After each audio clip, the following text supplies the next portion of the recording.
So, what I want to talk about is this hot question and hot topic of why you're not successful in the music business. I think someone who's watching this right now might be having some struggles, and a lot of the common struggles are commonly kind of across the board. And so, we're going to talk about it and give you what you need to know so you can actually get out of your slump and get to the next level. What do you say? Let's jump into it. Let's do it. All right. So, the kind of pillar, the number one pillar when it comes to kind of building yourself, I would say is building your audience. What do you think? Absolutely. I think that is one of the most difficult things to do, not only because there is an art and there's a skill set in building an audience, but you have to get over that initial hump of even putting yourself out there and leaving yourself kind of vulnerable in a way. Yeah, and I think vulnerability is an important point, right? I think that's why a lot of us might not post ever, right? I think some of us even have a lot of resistance even being on social media. But even True. for the people that I speak with who are like, I would never get on TikTok. I mean, they're still on Facebook, they're still on Instagram. So there's a psychological kind of holdback, but I think it comes from fear. I think it's that. I think that a lot of times it's people are have a hard time with change, especially as we get older. And so, before it was, I'm not going to go to Facebook. Facebook is just for college kids. Then it was, I'm never going to go to Instagram because Instagram's what all the kids are. And I think it's like the kids kind of have their finger on the pulse there as far as what's kind of going to be the next thing. And I think the more that we kind of jump on these trends earlier, the less more time that we can save ourselves from wasting, from resisting before we eventually get on it. Case in point, I never thought I was going to get on Instagram. I never thought I was going to get on Facebook. I needed to continue to need it. So, what has your journey been with just putting yourself out there? Because I mean, you made a transition for that as well. Yeah, I mean, I got on the whole Gary V influencer kind of thing where just, his messaging really spoke to me and he just obviously is always like you got to put yourself out there. You got to put out content.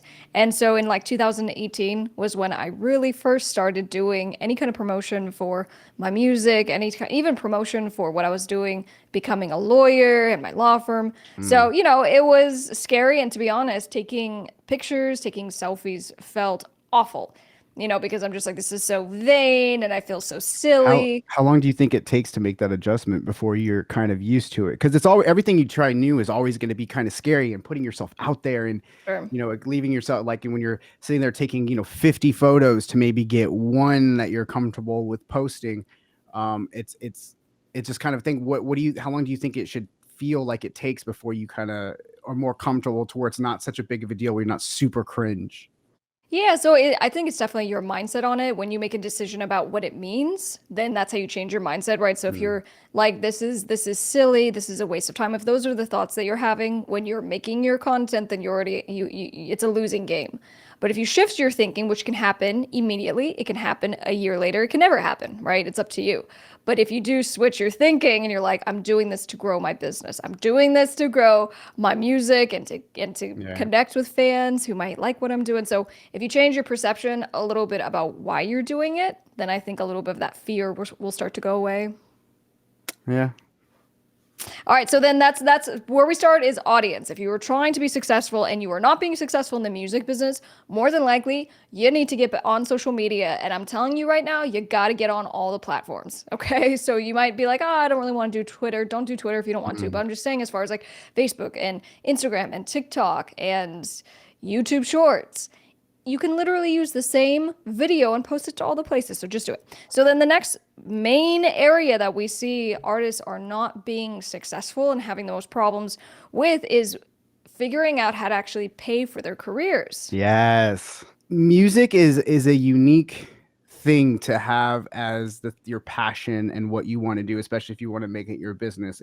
It's one of the few things where you're always putting money into it, like, you know what I mean, and getting very little back, whether it be for your instruments or your programs or your shows and stuff. And if you aren't earning, you could go years without ever earning any kind of money because it starts as something that you really love, that you're like, hey, maybe I can make some money with this.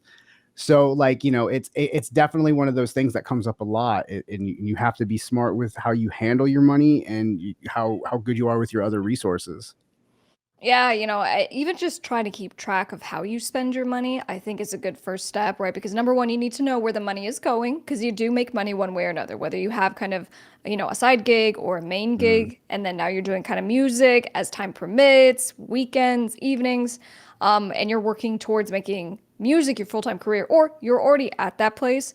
Either way, you have to keep track of your money because you have a certain amount that's coming in, you have a certain amount that's going out. And sometimes people just don't it's even look at this. They hard. don't, you gotta do your bookkeeping. Come It's on. hard. It's hard to do. And I mean, even now, like that's something that I'm still not amazingly great at. You know what I mean? It's something that we all are always constantly working on as far as I'm trying to get better organized. You know what I mean? I got to get my money kind of right. And that's one of those things when you're doing that. And if you don't have money, like I was saying, you have to rely on your other talents, your other resources. You need to rely on your networking so you can make these connections with other people, so you can, borrow equipment, do favors, exchange of favors, so you can get studio time. I was in an electronica band, and when I first started out, all I knew is I wanted to be like something like the Prodigy, right? So like I just kind of wanted that setup where it was just like, synths and then vocals kind of going on, but like I didn't have any synths, so I hooked up with a guy that had synths, and I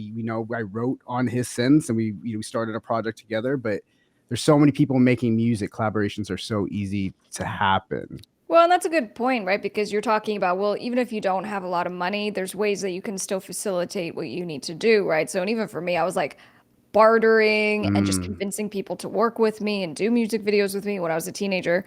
But when it comes to actually monetizing, we're not talking necessarily about, hey, fans that follow me, now go buy something that I'm selling. You mm, totally can do that, but sometimes it might be premature.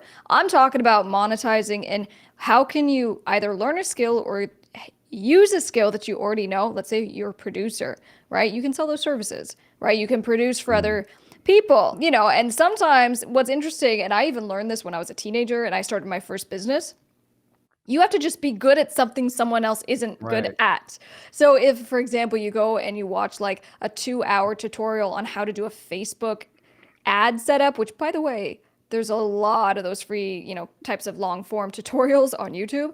You go watch one of those, you learn how to do it that one time, and now you can monetize that and have people paying you. Some of these marketers like charge $1,500 to set up ads and run them for businesses. So I'm just saying, Yeah, there's ways to. don't take for granted the things that come really easy to you that you just assume that everybody knows how to do. So like if you are, happen to be good, like you said, like at Facebook ads or just something like that, um, you just assume everybody else is good. Like, no, you have a skill set if you can make, the needle kind of move on it. If you're a producer and you know how to mix and master and you're really good at it, like you have a skill set.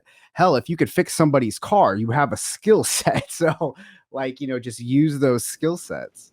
That's right. All right. So, you go from building the audience to now you're finding a way to monetize in a way that connects you to the industry that you want to be in. You want to be in music, right? Mm. And so you can get a job doing the thing you want to do so that you can meet people, network. And honestly, when it comes to networking, the best way to make friends with high-powered people is to be able to do something for them. So again, as you are learning how to set up your Facebook ads or how to produce or do anything in between, you can approach and be like, "Hey, that Orko, you seem like, someone important. I want to make friends with you. I would love to, send you a 30-minute video on how to do this thing." Like you can Yeah. offer value to then get goodwill in I've return. I've made a lot of friends just by doing that, you know what I mean? Like people that I want to help, or people that I think are interesting or I like what they do. It's like, I will just kind of do something for them or offer to help and something, and then you kind of network and become friends. When you just kind of cold go up to somebody and go, "Hey, we should collab." I don't know what that means. I don't know what that means. I don't know what that, if you're a bot. I mean that this is, I'm speaking if you're like DMing people for collaborations. It's like a lot of times your stuff is just going to get ignored. Um, but when you're out there, so just bring more value is just to your point of what I'm saying. But when you're out there in person and networking, there's plenty of ways that you can network. So again, if you're a producer or if you're a mixer, why aren't you getting into any kind of live sound, trying to get work for some clubs? You know what I mean? Like work in the places where these people, musicians and artists are frequently, visit, get a street team job at the radio station that you Sure. like.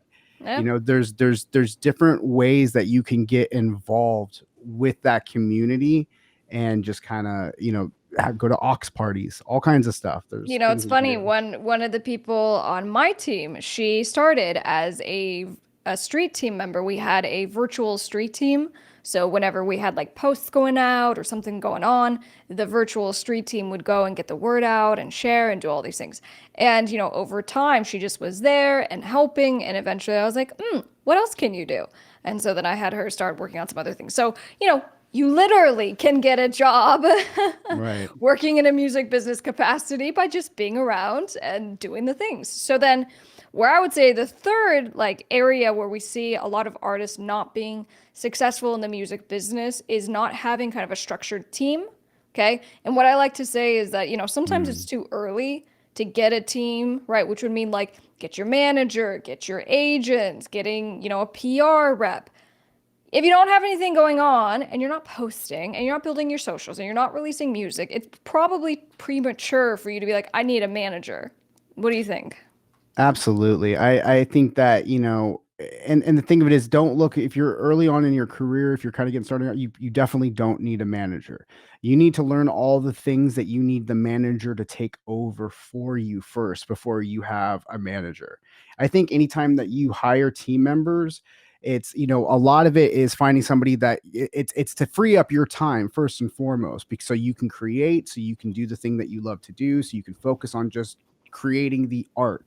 But you need to know all the things that your manager needs to do, your agent needs to do, all of these different team, your operations manager, and you need to know how to do them so that you can not only hold your team accountable, but like, they're there to add value and pour gasoline on the fire rather than just kind of taking advantage of you while you overpay. Like, how do you deal with when, because a lot of these managers, they want 10, 15%, and, they're really not doing much more than you could be doing for yourself. Like, what would you say for like team members, stuff like that? Yeah, and not even to say that like your manager is screwing you over and, Oh, and he or no, no. she is shady. That might not even be the case. That sometimes is the case, but that might not be the case. Maybe you just have someone who doesn't know what to do. They don't know how to help, right? And that would make sense if they don't see what's going on or have leadership from you. So I'm always encouraging artists to really like step up and to be the boss of their Mhm. careers in that no one can do your job better than you as far as how you need to show up, what Absolutely. kind of music, what kind of social media. And so as soon as you decide to put on the obligation hat for your own career, then all of a sudden people are like, oh, I'm a manager and I see what you're doing with X, Y, and Z, and this is how I could help. So it all just kind of like starts to mesh together. So that's why I'm doing it particularly in this order.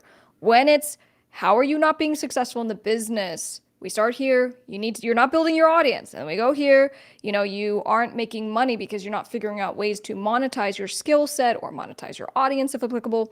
And then the next layer is, well, maybe you don't have a team yet. That could be good or bad. And then, where I see artists are not being successful in the music business is that they are a victim of the state of the music industry right now, in that the Yeah. music industry is literally built so that you are the lowest on the totem pole. You Yeah. are all the way down here. Nothing works without you, right? We need the music, we need the art, we need you to do your thing. But everyone is exploiting you because you're allowing them, right? And we could flip this and now, why can't you be your own music business? Why can't you learn how to do this stuff and be your own label?